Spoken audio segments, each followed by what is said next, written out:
جس مضمون کا آج کی اس نشست میں انتخاب کیا گیا ہے وہ بڑا اہم مضمون ہے۔ میری اور آپ سب کی ضرورت ہے کہ ہم اللہ کے کسی کامل بندے کی قربت حاصل کریں اور اس کی صحبت میں رہ کے اپنے من کے روگ ختم کریں۔ ہمارے اندر سے بغض، کینے، حسد، نفرتیں، کدورتیں کیا کچھ بھرا ہے، یہ سینے کتنے لبریز اور گندے ہو گئے، ان کو مصفہ کریں، ان کی پاکیزگی اور طہارت کا سامان کریں اور اپنے اندر اجالے اور روشنیاں بھر لیں۔ اب اس سچی طلب کے لیے ہم سفر کرتے ہیں، لوگوں کے پاس جاتے ہیں اور کئی جگہوں سے دھوکہ کھاتے ہیں۔ دھوکہ کھانے کی سب سے بڑی اور اہم وجہ ہے کہ ہمیں اللہ کے بندے کی پہچان نہیں ہے۔ ہم نے خود ساختہ کچھ ضابطے مقرر کر رکھے ہیں اور جن کے ذریعے ہم اور جن ضابطوں کے مطابق ہم لوگ تلاش کرتے ہیں، لیکن وہ تو اس راہ کے مسافر ہی نہیں ہوتے اور ہم پھر بدظن ہو کے بعض بات تو دین سے ہی دور ہٹ جاتے ہیں۔ لیکن اگر طلب سچی ہو تو انسان اس سفر کو پھر بھی جاری رکھتا ہے۔ اللہ کے نام پہ 100 بار بھی دھوکہ کھائے پھر بھی وہ حق کا مسافر رہتا ہے، اور جو سچا مسافر ہو اس کو ایک دن منزل ضرور نصیب ہوتی ہے۔ اس لیے اللہ والے کون ہیں، کن کی چوکھٹ پہ جائیں، اور عباد الرحمن کون ہیں۔ یہاں سورہ فرقان کے اندر بڑی وضاحت کے ساتھ اہل اللہ کی، عباد اللہ کی، عباد الرحمن کی نشانیاں اور صفات بیان فرمائی گئی۔ اللہ کے بندے کی پہچان اور معرفت یہاں ارشاد فرمائی گئی۔ توجہ چاہوں گا، ارشاد ہوا وَعِبَادُ الرَّحْمَنِ الَّذِينَ يَمْشُونَ عَلَى الْأَرْضِ هَوْنًا۔ اللہ کے بندے زمین پر آہستہ چلتے ہیں، وقار سے چلتے ہیں، ان کی چال ڈھال میں وقار ہوتا ہے، غیر مرتب ان کی چال نہیں ہوتی۔ ایک نشانی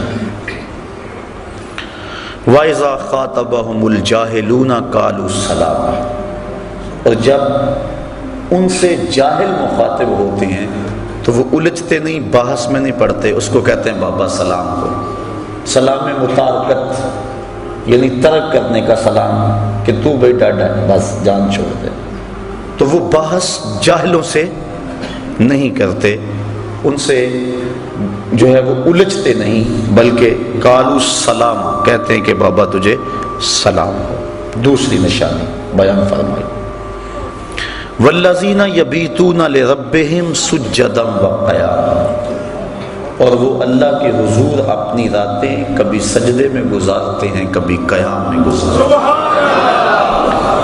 ان کی راتیں یوں ہی گزر جاتی ہیں۔ ایک دوسرے مقام پہ فرمایا تتجافی جنوبہم عن المضاجع، ان کی کروٹیں بستروں سے الگ رہتی ہیں، تو وہ راتیں اللہ کی عبادت میں گزارتے ہیں۔ حضرت عبداللہ ابن عباس رضی اللہ تعالی عنہ جو کہ رئیس المفسرین ہیں، فرماتے ہیں جس نے عشاء کے بعد 2 یا 2 سے زیادہ رکعتیں پڑھ لی، اللہ تعالیٰ اس کو رات جاگنے والے کا ثواب عطا فرمائے، اور وہ اس آیت کا مصداق ہوگا جو 2 یا 2 سے زائد رکعتیں رات کو نماز عشاء کے بعد پڑھ لیتا ہے۔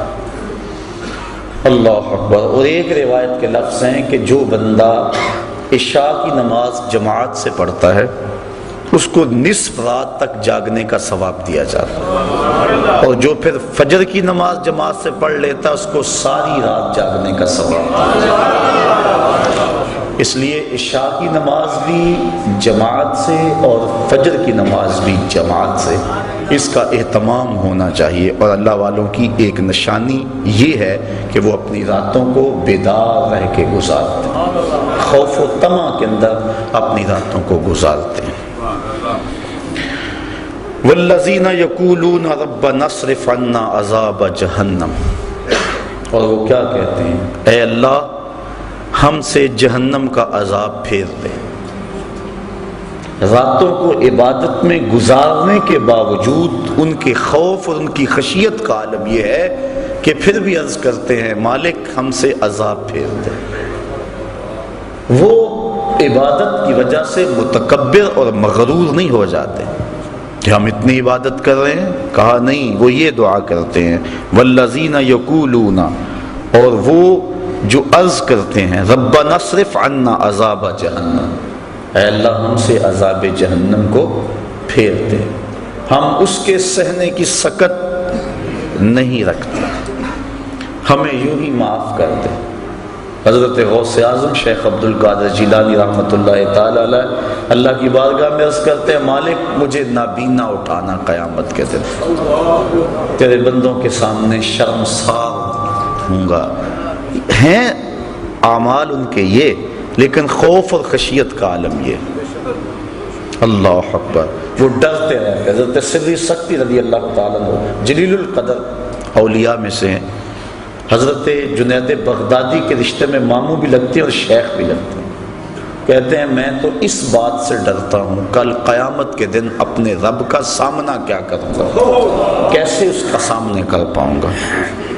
ساری دنیا اس بات سے ڈرتی ہے، لیکن شہر اقبال کے باسیوں، اقبال نے اس سے بھی آگے کی بات کہہ دی۔ اقبال کہتا ہے لوگ تو کہتے ہیں کہ یا اللہ حضور کی بارگاہ میں عرض کرتے ہیں کہ اپنی کملی میں مجھے چھپا لیں، میرے عیبوں کو چھپا لیں، قیامت کے دن میرا نامہ اعمال جو ہے وہ جب تلے تو آپ کرم نوازی فرما دیں۔ ساری دنیا یہ کہتی ہے، حضور سے بھی عرض کیا جاتی ہے، دکھڑے سنائے جاتے ہیں کہ میرے عیب اپنی چادر رحمت میں چھپا لیں، لیکن اقبال کی فکر دیکھیے، اس نے کہا کہ مالک ساری زمانے کے سامنے چاہے میرے عیب نشر ہو جائیں لیکن حضور کے سامنے نشر ہو۔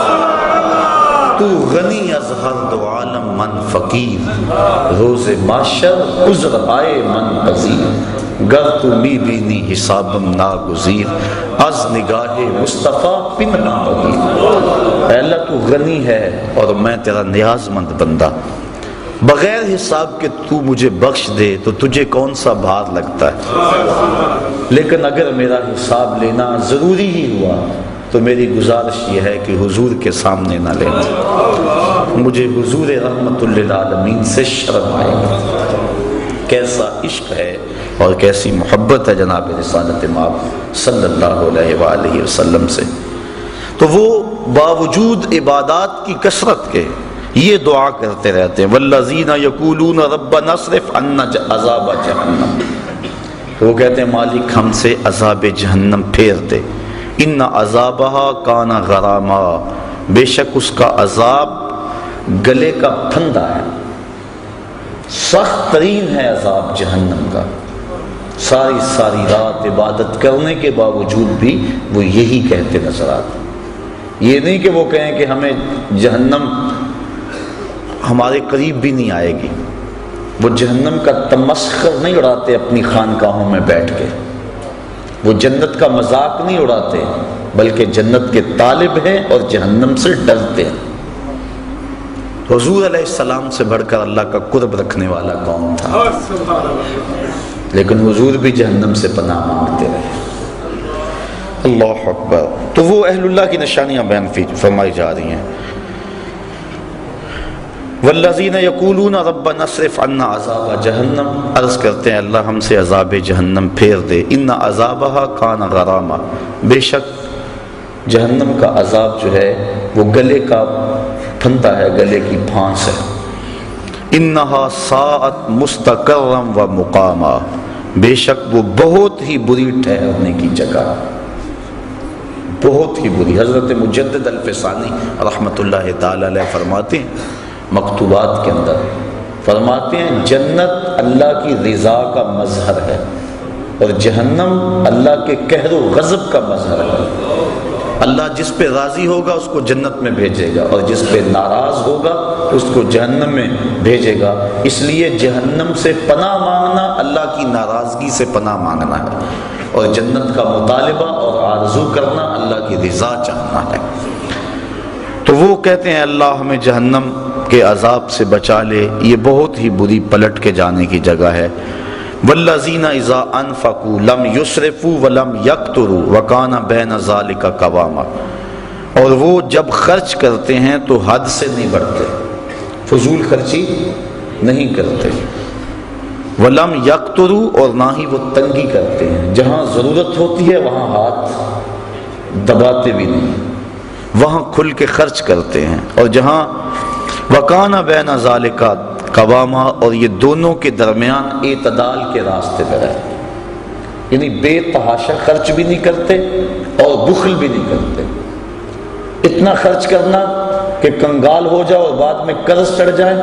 جو اہل اللہ ہیں ان کی علامت یہ ہوتی ہے کہ وہ اپنی چادر کو دیکھ کر پاؤں پھیلاتے ہیں، چادر سے زیادہ پاؤں نہیں پھیلاتے، اور حضور نے فرمایا کہ تم خرچ میں میانہ روی اختیار کر لو، کبھی فقیر نہیں ہوگے۔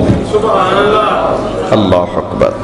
تو فرمایا والذین اذا انفقوا لم یسرفوا ولم یقتروا، جب وہ خرچ کرتے ہیں تو حد سے نہیں بڑھتے، ولم یقتروا، اور نہ ہی تنگی کرتے ہیں، وکان بین ذالک قواما، اور وہ اس کے درمیان اعتدال کی راہ پہ رہتے ہیں۔ والذین لا یدعون مع اللہ الہا آخر، اور وہ اللہ کے علاوہ کسی دوسرے کو معبود نہیں بناتے، کسی کو نہیں پوچھتے، ان کی پرستش اللہ کے حضور ہوتی ہے، اللہ کے علاوہ وہ کسی کی پوجا نہیں کرتے۔ بلکہ میرے شاہ نقشبند بخاری رحمۃ اللہ تعالی علیہ فرماتے ہیں متکبر سے تکبر کرنا صدقہ ہے۔ جب کوئی چھاتی تانے اکڑ اکڑ کے آ رہا ہو اس کو جھک کے سلام نہ کرو، یہ تو اس کے تکبر کو بڑھانے والی بات ہے۔ اس لیے وہ زمین پہ اکڑ اکڑ کے چل رہا ہے تو فرمایا اس متکبر سے پہلو تہی کرنا، اکڑنے والے کے ساتھ تکبر کرنا صدقہ کہلاتا ہے، یعنی اللہ کے علاوہ ان کے سینے میں کسی اور کا خوف اور ڈر موجود نہیں ہے۔ وہ جو نماز میں کہتے ہیں نا وَنَخْلَعُ وَنَتْرُكُ مَن يَفْجُرُكُ، وہ صرف نماز میں نہیں کہتے، ان کا عملی نمونہ بھی ہوتے ہیں۔ اللہ کے علاوہ کسی کے حضور سر نہیں جھکاتے، چاہے جتنا مرضی بڑا فرعون کیوں نہ ہو، وہ کسی کے سامنے سر نہیں جھکاتے۔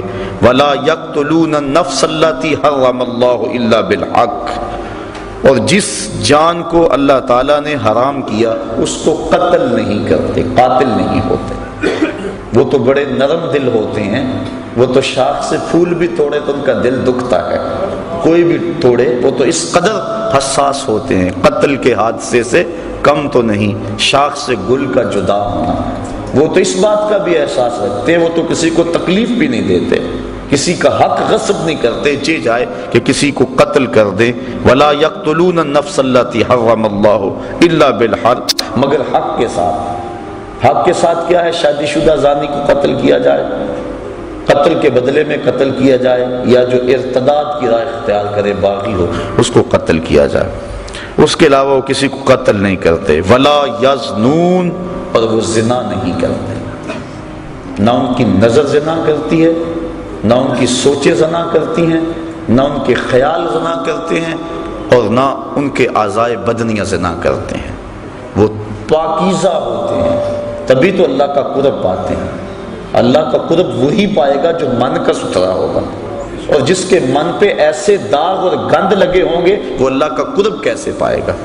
اس لیے ان کی نشانی بیان فرما دی، ولا یزنون، اور وہ زنا نہیں کرتے، اس فعل کبھی میں مرتکب نہیں ہوتے۔ اور حدیث میں آتا ہے جب زانی زنا کرتا ہے تو اس سے ایمان نکل جاتا ہے، بدترین فعل ہے، اور قرآن مجید نے اس کو کھلی بے حیائی کہا۔ تو جو اہل اللہ ہیں وہ اس فعل کبھی کے اندر کبھی بھی مبتلا نہیں ہوتے، اور صرف زنائے معروفہ ہی نہیں بلکہ ان کی نظر بھی بچتی۔ حضرت امام محمد بن حسن الشیبانی امام اعظم ابو حنیفہ کے پاس پڑھنے کے لیے آئے، ابھی عمر چھوٹی تھی اور چہرے پہ داڑھی کا سبزہ نہیں اگا تھا، اور اس عمر کا بچہ اگر خوبصورت ہو تو وہ عورت کی جگہ پہ ہوتا ہے، بلکہ اس کے ساتھ بہت سارے فتنے وابستہ ہوتے۔ تو امام صاحب نے فرمایا کہ تم ضرور میرے پاس پڑھو لیکن میرے سامنے نہیں بیٹھنا، اس ستون کی اوٹ میں بیٹھو تاکہ تمہارا چہرہ مجھے نظر نہ آئے۔ اسی لیے امام اعظم ابو حنیفہ اور امام محمد کو طرفین کہتے ہیں کہ طرف میں بیٹھتے تھے۔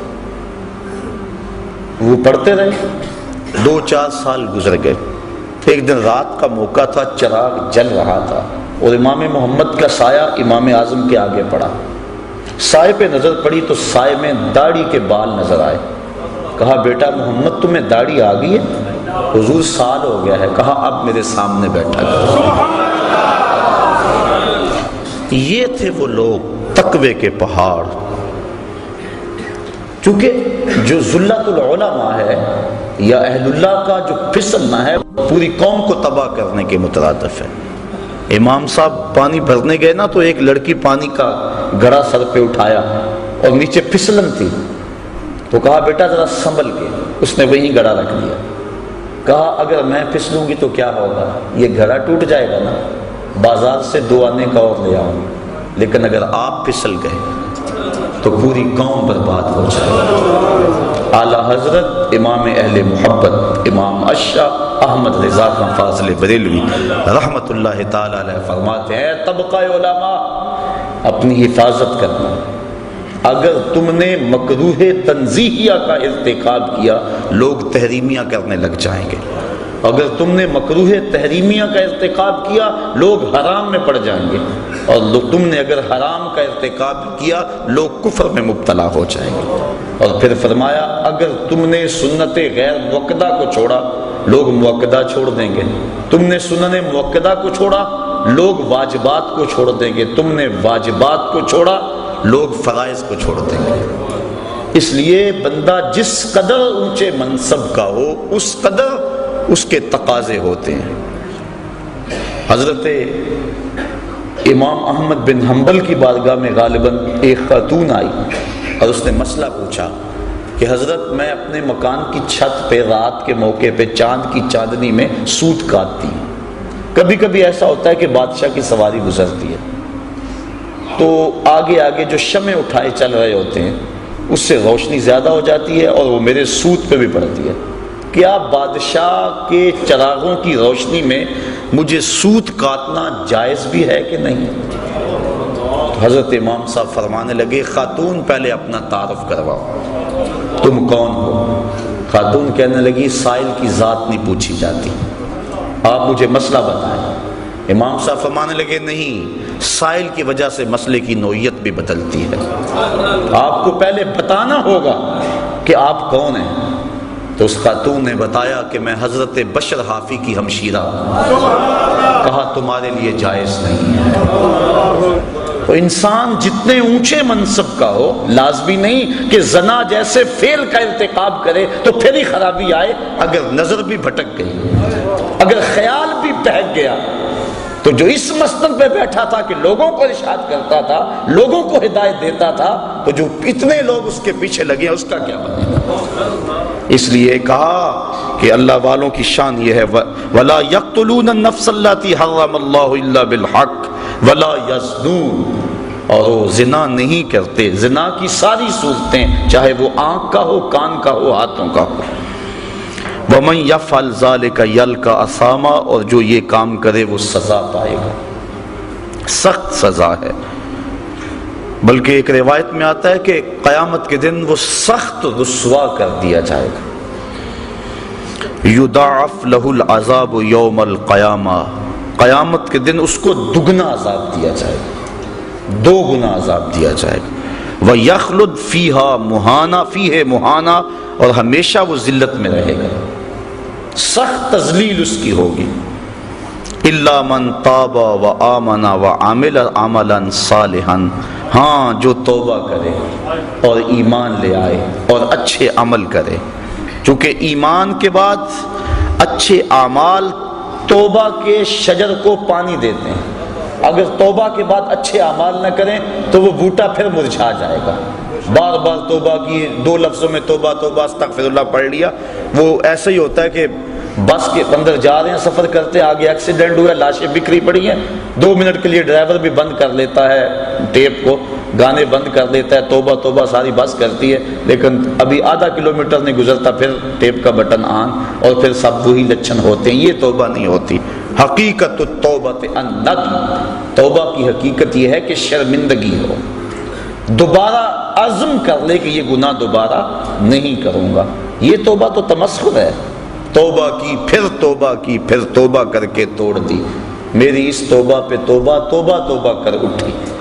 یہ تو عجیب بات ہے. توبہ یہ ہے کہ عزم مصمم کر لے کہ میں اس کے بعد یہ کام نہیں کروں گا، اور پھر عمل صالح کر کے توبہ کے لگائے ہوئے پودے کو پانی دے. کہا الا من تاب و آمن و عمل عملا صالحا فاولئک یبدل اللہ سیئاتہم حسنات. اگر کوئی ایسا کر لے، اللہ فرماتا ہے ہم نہ تو صرف کہ اس کے گناہوں کو ختم کریں گے بلکہ ان کے گناہوں کو بدل کے نیکیوں میں تبدیل کر دیں گے. وہ جتنا بڑا گناہ گار ہوگا اتنا بڑا نیکوکار ہو جائے گا. اس کے در پہ آ تو جائے. اگر کسی محکمے کے اندر کوئی ایسا کام ہو جائے، محکمے کا آفیسر معطل کر دے یا کوئی اور ایسی سزا دے دے تو بعد میں وہ معاف بھی کرتے، لیکن ریکارڈ تو خراب ہو جاتا ہے نا، ترقی تو رک جاتی ہے کہ اتنا کچھ اس کے رجسٹر کے اندر، اس کی فائل کے اندر لکھ دیا گیا ہے. لیکن اللہ تعالیٰ اس فائل کو کتنی عزت دیتا ہے. یہ نہیں ہوتا کہ اب اس کی ترقیاں رک جائیں. توبہ کر کے تو دیکھے، سچی توبہ کر کے تو دیکھے، بلکہ جتنا بڑا گناہ گار ہوگا اتنا بڑا نیکوکار بن جائے. اللہ اکبر. فاولئک یبدل اللہ سیئاتہم حسنات. ہم اس کی بدیوں کو نیکیوں میں تبدیل کر دیتے. حضرت عمر فاروق رضی اللہ تعالیٰ عنہ آ رہے تھے، ایک آدمی نے ہاتھ میں شراب کی بوتل پکڑی تھی. دیکھا کہ اچانک گلی کے موڑ سے حضرت عمر فاروق آئے. وہ ڈر گیا، جلدی سے بغل میں چھپا لی اور سچی توبہ کر دی. مالک آج عمر کے قہر سے بچا لے، آج کے بعد میں شراب نہیں پیوں گا. اب حضرت عمر فاروق نے اس کو بوتل چھپاتے ہوئے دیکھ لیا تھا. جب قریب آئے درہ لہرایا. کہا کیا ہے تیرے پاس؟ کہنے لگا حضور سرکہ ہے. کہا نکالو. جب نکالا دیکھا تو واقعی سرکہ تھا.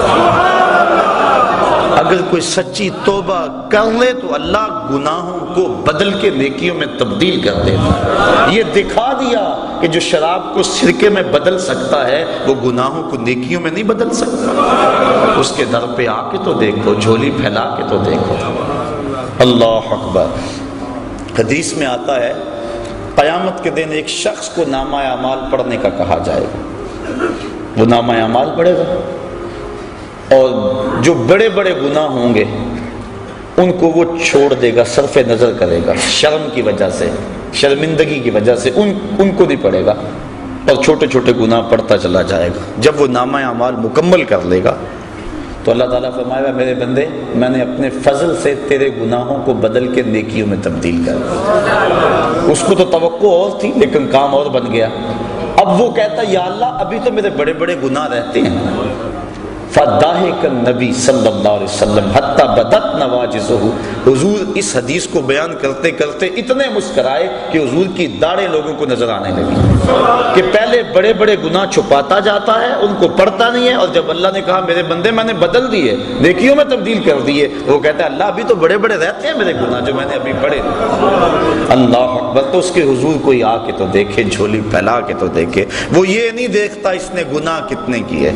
فرشتوں کہتا فرشتوں گواہ ہو جاؤ میرا بندہ آخر میرے در پہ آیا ہے نا، اور کوئی در ہوتا تو جاتا وہاں. ایک شخص مسجد نبوی کے کونے میں دعا مانگ رہا تھا اور لفظ کیا تھے اللہم انی اسألک بانک انت اللہ لا الہ الا انت. مالک میں تجھ سے اس لیے مانگتا ہوں کہ تو میرا اللہ ہے، تیرے علاوہ میرا ہے بھی تو کوئی نہیں نا کہ جس کی چوکھٹ پہ جاؤں. حضور نے سنا، کہا وہ جو کونے میں بیٹھ کے دعا مانگ رہا ہے اس کو بشارت دے آؤ کہ تمہاری دعا اللہ نے قبول کر لی. جب بندہ اس کے حضور آتا ہے فرمایا اگر کوئی آئے ہم گناہوں کو بدل کے نیکیوں میں تبدیل کر دیتے ہیں. وکان اللہ غفور الرحیم. اللہ بخشنے والا اور مہربان ہے. بخشش اس نے مانگی اور اپنی طرف سے اضافی رحمت اس کے اوپر ڈالی اور اس کے گناہوں کو بدل کے نیکیوں میں تبدیل کر دیا. ومن تاب وعمل صالحا. اور جس نے توبہ کی اور نیک اعمال کیے فإنه يتوب إلى الله متابا. بے شک وہ اللہ کی طرف رجوع لایا جیسا کہ رجوع لانے کا حق تھا. والذین لا یشہدون الزور. اللہ والوں کی ایک اور نشانی بیان فرمائی کہ یہ وہ لوگ ہیں جو جھوٹی گواہی نہیں دیتے، جھوٹ نہیں بولتے، ان کی زبان پہ سچ ہوتا ہے. اللہ اکبر. وَإِذَا مَرُّوا بِاللَّغْوِ مَرُّوا كِرَامًا. اور جب کسی بیہودہ جگہ سے گزرتے ہیں تو اپنی عزت سنبھال کے گزر جاتے ہیں، کسی بری جگہ پہ ٹھہرتے بھی نہیں. حضور علیہ السلام نے فرمایا تہمت کی جگہوں سے بچو. اپنی آبرو کی حفاظت کرتے ہیں، کسی ایسی جگہ پہ رکتے بھی نہیں۔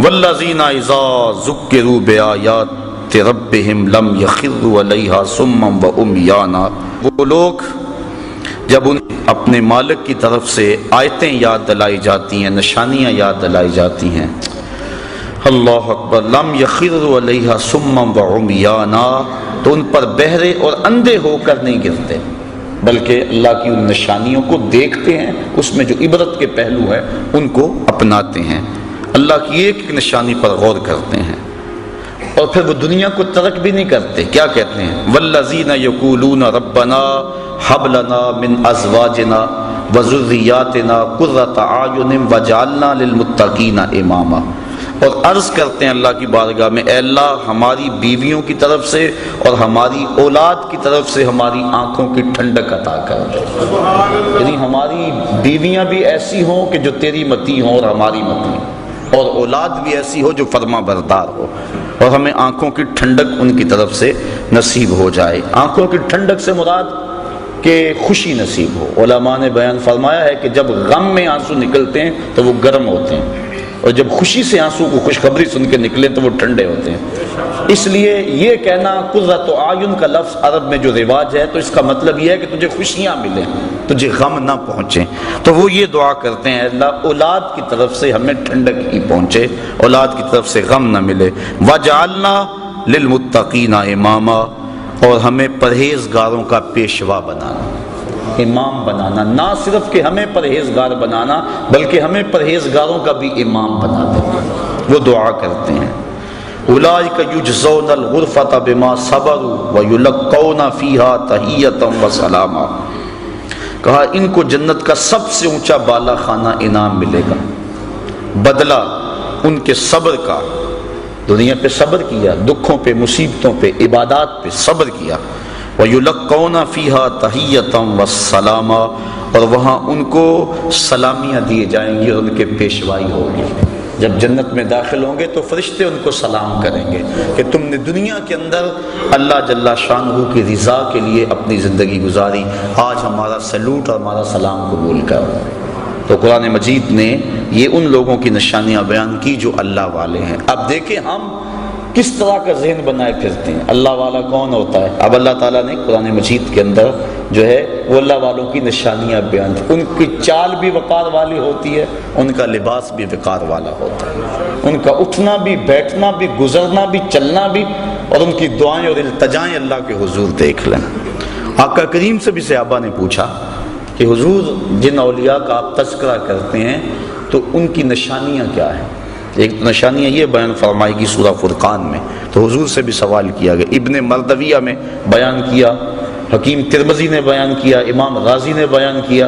حضور علیہ السلام سے پوچھا گیا کہ حضور ہم اہل اللہ کو اگر تلاش کرنا جائیں تو ان کی نشانی کیا ہے؟ فرمایا اذا رؤوا ذکر اللہ، اللہ والوں کی نشانی یہ ہے جب ان کے پاس بیٹھو، انہیں دیکھو، تمہیں خدا یاد آ جائے، ان کو دیکھ کر خدا کی یاد آ جائے، یعنی دین کی طرف تمہاری رغبت پیدا ہونے لگے اور برائیوں سے تمہیں نفرت ہونے لگے۔ جس شخص کی صحبت میں تمہیں دنیا سے دوری اور آخرت کی قربت اور اللہ رسول کا پیار نصیب ہونے لگے، سمجھ لو اس کا سینہ ولایت کے نور سے منور ہے۔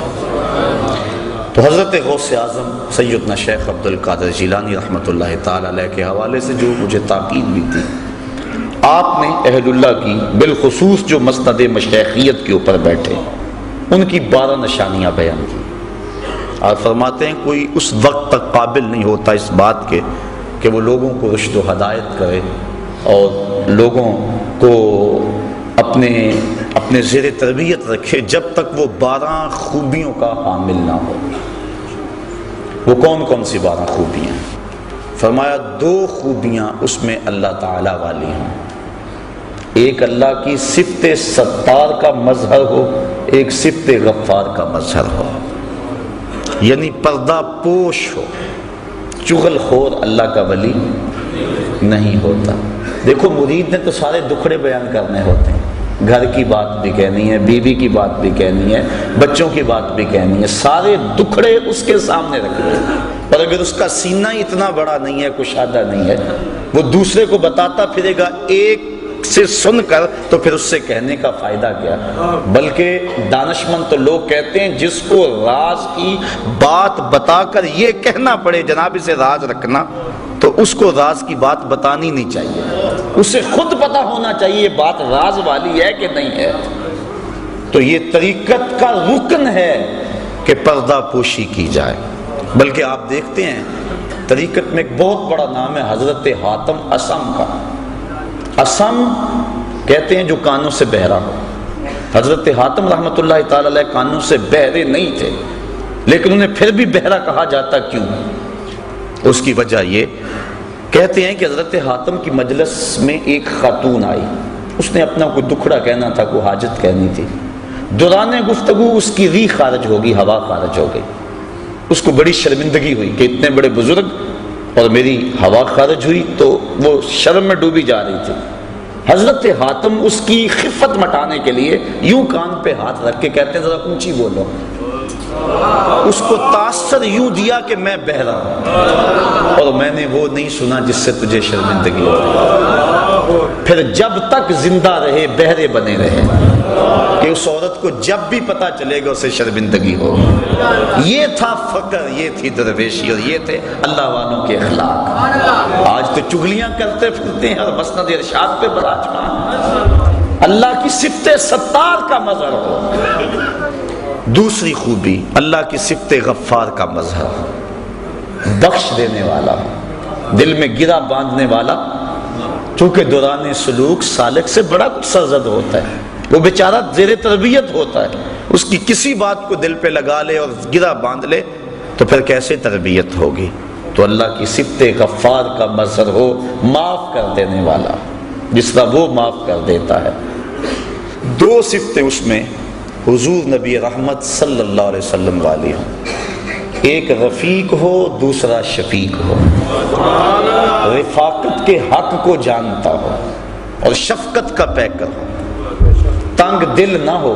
اللہ تعالیٰ نے اپنے محبوب کے بارے میں فرمایا لو کنتا فظا غلیظ القلب لانفضوا من حولک۔ محبوب آپ اگر ترش روح ہوتے، تنگ مزاج ہوتے، ماتھے پہ تیوریاں لانے والے ہوتے، اتنے لوگ تیرے گرد جمع تو نہ ہوتے۔ یہ تو تیرے خلق کی بات ہے کہ اتنے لوگ تیری راہوں کے مسافر بنے ہوئے۔ شفیق و شفقت کرنے والا ہو، اپنے سالکین سے، مریدین سے، ان سے جو ہے وہ چڑ نہ کھا جائے، جلدی اکتا نہ جائے۔ آنے والے تو آتے ہیں اور ان سے دکھڑے سنانے ہوتے ہیں، جلدی جلدی دروازے بند نہ کر لے بلکہ سنیں ان کے دکھڑے۔ آقا کریم صلی اللہ علیہ وسلم تشریف فرما تھے، ایک بوڑھی آئی، اس نے حضور کو اشارہ کر کے بلایا۔ آقا کریم دروازے پہ بات سننے کے لیے چلے گئے۔ حضرت عمر فاروق کہتے ہیں ہمیں بڑا عجیب لگا لیکن کہہ کچھ نہ سکے کہ حضور خود گئے۔ کہا کہو کیا کہا؟ کہنا ہے۔ کہا میں نے آپ سے کوئی باتیں کرنی۔ کہا کرو۔ کہا یہاں نہیں کرنی۔ کہاں کرنی ہے؟ مسجد نبوی سے بات کھلی جگہ تھی۔ کہا وہاں کرنی۔ آقا کریم وہاں چلے گئے۔ وہ سنا رہی ہے، حضور سن رہے ہیں۔ 1 گھنٹہ 2 گھنٹے گھنٹے لگ گئے۔ حضرت عمر فاروق کہتے ہیں کہہ کچھ نہیں سکتے تھے کہ حضور سن رہے، لیکن غصہ بڑھا رہا تھا کہ نازک بدن، کڑکتی دھوپ، بے تک کی باتیں۔ جب وہ تھک ہار کے خود جانے لگی تو ہم نے عرض کی بندہ نواز اس عورت کا توازن عقلی ٹھیک نہیں ہے، اور پورے مدینے میں کوئی شخص اس کی بات سننے کو تیار نہیں۔ لوگ اس کو دیکھ کے راستہ بدل لیتے ہیں، جس کے پاس کھڑی ہو جاتی ہے پھر اتنی باتیں اس کے پاس کہ جان نہیں چھوڑتی۔ تو آپ کا وقت بھی قیمتی، بدن بھی نازک، با مقصد زندگی کا ایک ایک لمحہ۔ تو آقا کریم صلی اللہ علیہ وسلم نے فرمایا عمر پورے مدینے میں اس بیچاری کی کوئی نہیں سنتا، میں بھی نہ سنتا، ایک تو ہی ہوتے ہیں میری آسان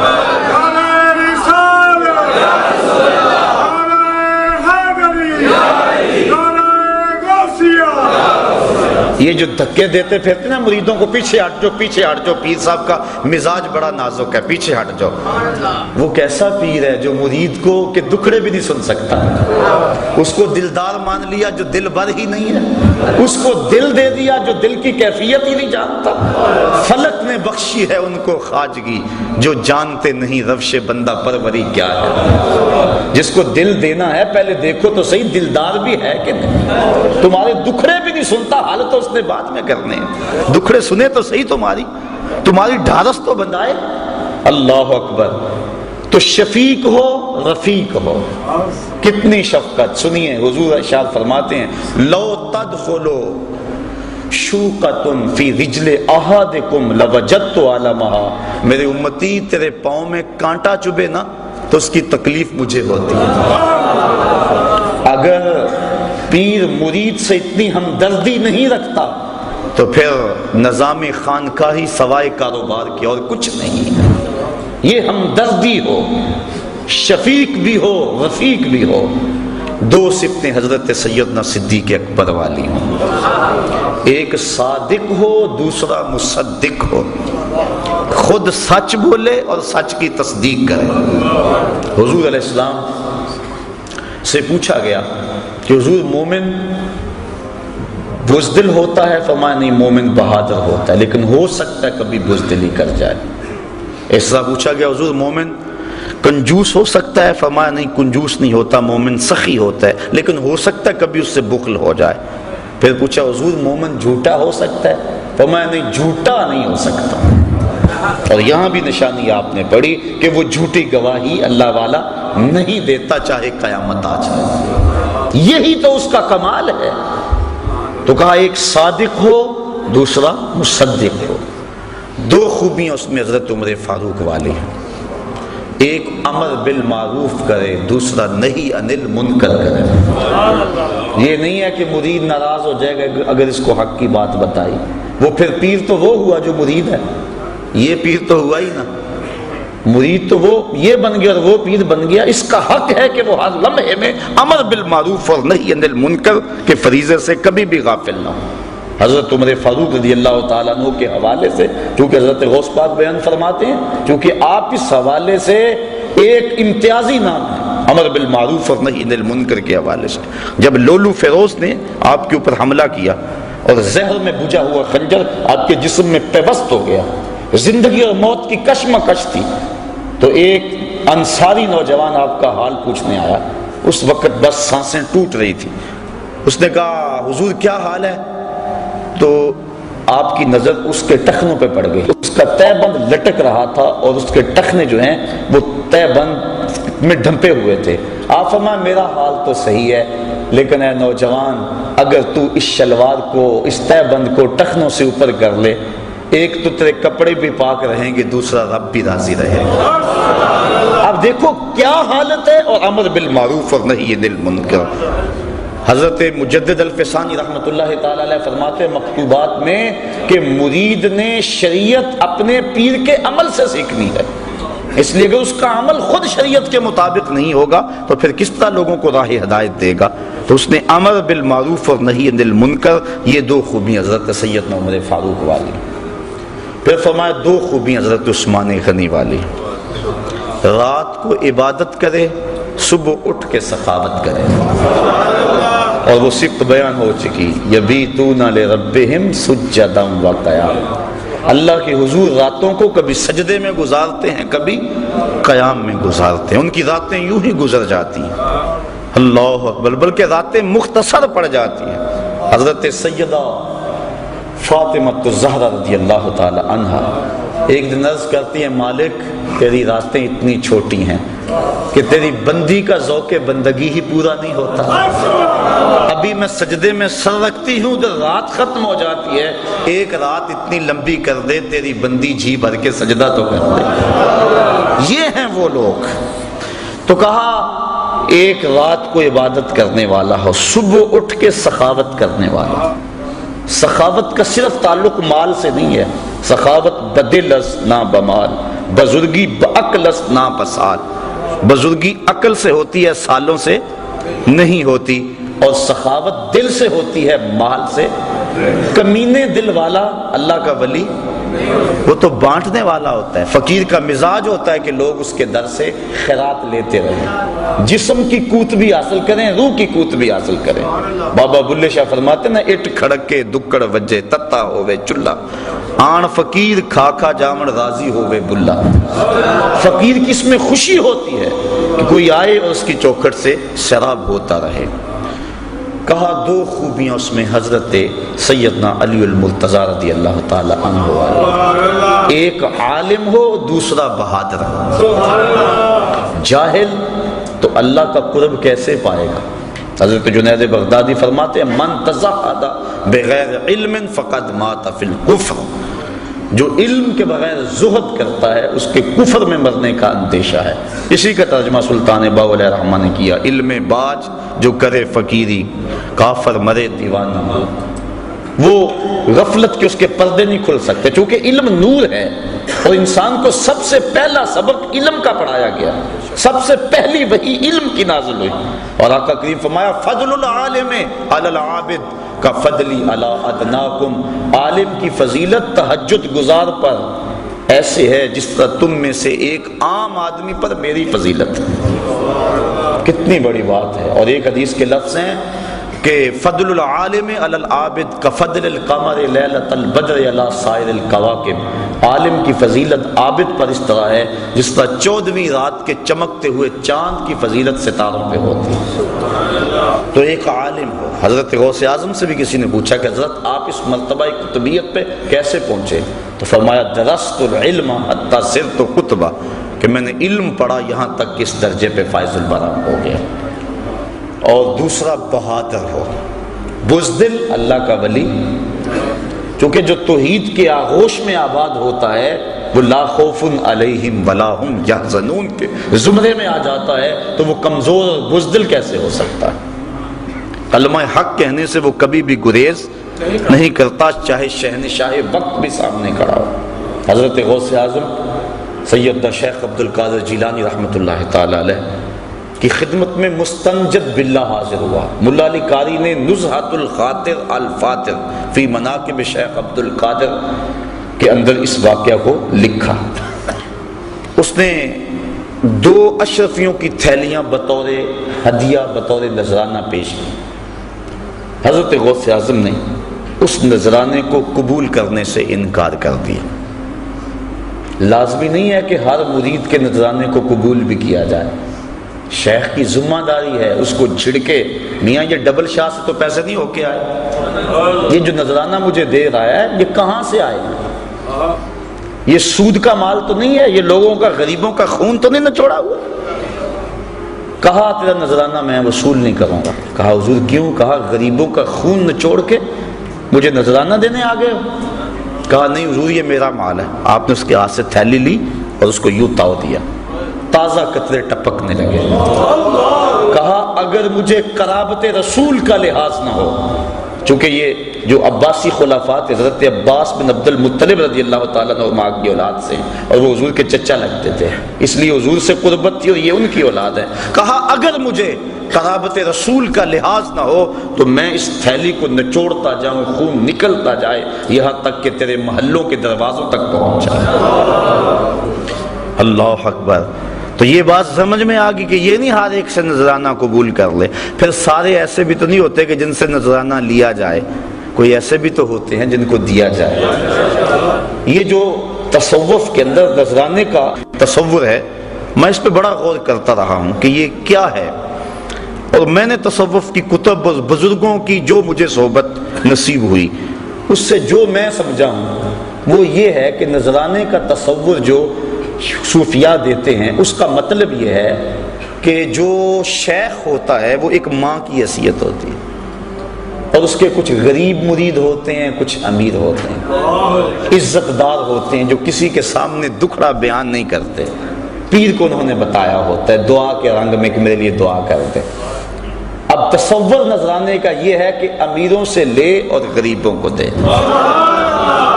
یہ نہیں ہے کہ غریبوں سے بھی چھینتا چلا جائے، وہ تو بیچارہ پہلے ہی پریشان۔ حضرت علامہ اقبال علیہ الرحمہ کا بڑا معروف واقعہ ہے کہ آپ جب مکلوڈ روڈ پہ ہوتے تھے تو وہاں ایک پیر صاحب اس دور کے آپ کو ملنے کے لیے آئے، ان کا ایک مرید تھا قلعہ گجر سنگھ لاہور میں. اس کو جب پتہ چلا کہ میرے پیر علامہ صاحب کے مہمان بنے ہوئے ہیں تو وہ سفر کرتا ہوا علامہ صاحب کے پاس پہنچا اور اپنے پیر صاحب سے عرض کی کہ حضور 100 روپیہ قرض ہے. اس وقت جو ہے 100 روپیہ بڑی اہمیت کا حامل تھا اور بیٹی کی شادی بھی مانگ رہے ہیں جن کے ساتھ رشتہ کیا ہوا ہے اور مقروض بھی ہوں, بڑا پریشان ہوں, آپ کا سنا حاضر ہوا, آپ دعا فرما دیں. انہوں نے دعا فرما دی, مرید کو اجازت دے دی. وہ جانے لگا, اس نے جیب میں ہاتھ ڈالا, 10 روپے کا نوٹ نکالا اور پیر صاحب کو نظر پیش کی. جب نظر پیش کی تو علامہ اقبال زیر لب مسکرا پڑے. وہ چلا گیا. پیر صاحب کی نظر بھی بڑی تیز تھی, چونکہ پیر بڑے تیز بھی ہوتے ہیں. تو انہوں نے کہا کہ حضرت یہ عجیب بات تھی, آپ مسکرائے کیوں؟ تو علامہ صاحب فرمانے لگے, جناب میں آپ کی دعا کی قبولیت پہ مسکرایا, خوش ہو کے.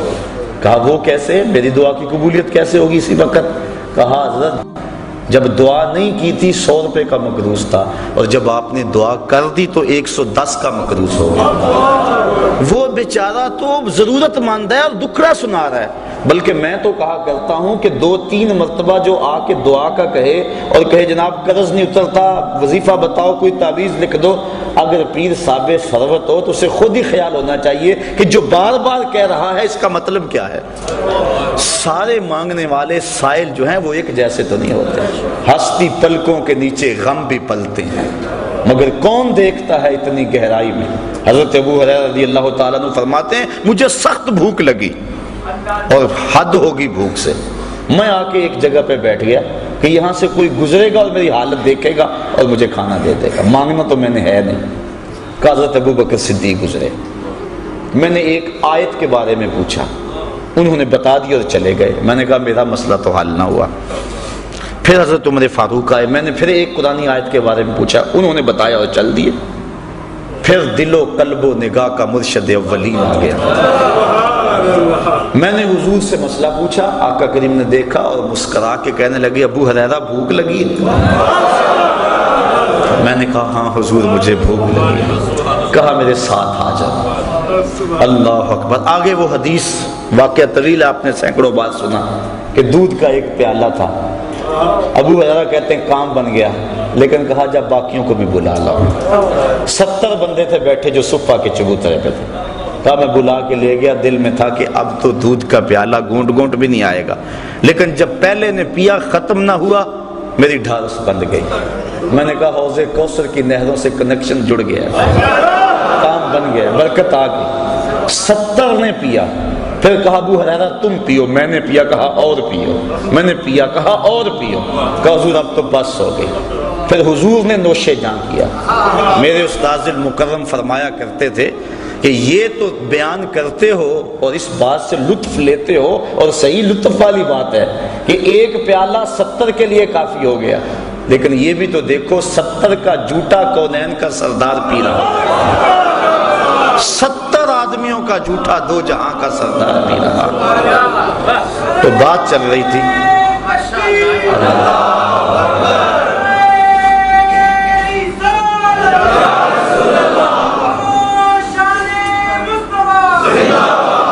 تو علامہ اقبال نے کہا میں اس بات پہ ہنسا ہوں کہ آپ کی دعا قبول ہو گئی. تو پھر اس وقت اقبال نے دکھ سے کہا تھا کہ نذرانہ نہیں سود ہے پیران حرم کا, نذرانہ نہیں سود ہے پیران حرم کا, ہر خرقہ سالوس کے اندر ہے مہاجن. ہم کو تو میسر نہیں مٹی کا دیا بھی, گھر پیر کا بجلی کے چراغوں سے ہے روشن. کم باذن اللہ جو کہہ سکتے تھے رخصت ہوئے, رہ گئے قبروں پہ مجاور اور گور کن. میراث میں آئی ہے مسند ارشاد ان کو, زاغوں کے تصرف میں عقابوں کا نشیمن. نذرانہ نہیں سود ہے پیران حرم کا, ہر خرقہ سالوس کے اندر ہے مہاجن. شہری ہو دیہاتی ہو مسلمان ہے سادہ, بتوں کی طرح پجتے ہیں کعبے کے برہمن. تو پیر تو دکھ درد کا ساجی ہے, وہ تو روح کی غذا دینے والا ہے, وہ مانگت تو نہیں ہے. پہلے وہ کہتے ہیں پہلے بزرگوں کی نظر دل پہ ہوتی تھی, اور اب دل کے اوپر جو لگی ہوئی جیب ہے اس پہ ہوتی ہے.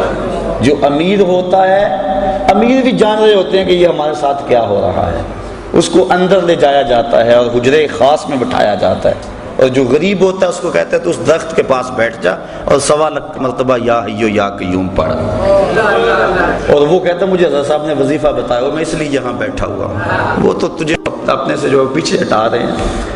تو یہ کیا ہو گیا ہے؟ یہ دکھڑے ہیں، یہ تمسخر نہیں کر رہا میں، یا جو ہے وہ محض آپ کو خوش کرنے کے لیے نہیں، یا کسی مخصوص شخص کے اوپر کوئی تنقید نہیں ہے۔ اس وقت ہمارا رویہ ہے قوم کا، اور ہم لوگ ہیں کہ دن رات ایسے لوگوں سے لٹتے ہیں، گر نگہباں بن کے جو اہل چمن کی آبرو لوٹے، چمن والو عقیدت چھوڑ دو ایسے نگہباں، آؤ ان لوگوں کو تلاش کریں، جہاں قدم رکھتے ہیں وہاں اللہ کی رحمتوں کا نزول ہوتا ہے، ان لوگوں کو تلاش کریں جن کی زندگیاں لوگوں کے لیے ہدایت کا سبب ہے، اور جن کی زندگی کا ایک ایک لمحہ یاد خدا سے منور اور معطر ہے۔ ایسا نہیں ہے کہ ایسے لوگ ہیں نہیں، بعض تو کہتے ہیں میں تو ڈھونڈتا رہا مجھے تو ملا ہی کوئی نہیں، پتہ نہیں تو نے کہاں سے ڈھونڈا ہے۔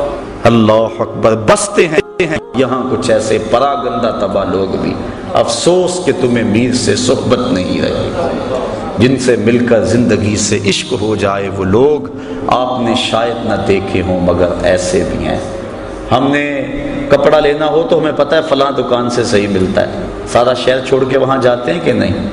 تو یہ بھی روح کی غذا ہے، یہ بھی ڈھونڈو، گلی گلی موجود ہیں، گھر گھر جو ہے وہ چراغ چل رہے ہیں۔ حضور کی امت اولیاء سے کبھی بھی خالی نہیں ہوگی، تا آنکہ خاتم الاولیاء امام مہدی تشریف لائیں، لیکن ان حقیقی لوگوں تک پہنچنے کے لیے ہمیں اس معیار کو سمجھنا ہوگا جو قرآن و حدیث اور ولیوں کے امام حضرت غوث اعظم کی تعلیمات کے حوالے سے میں نے آپ کے سامنے رکھ دیا۔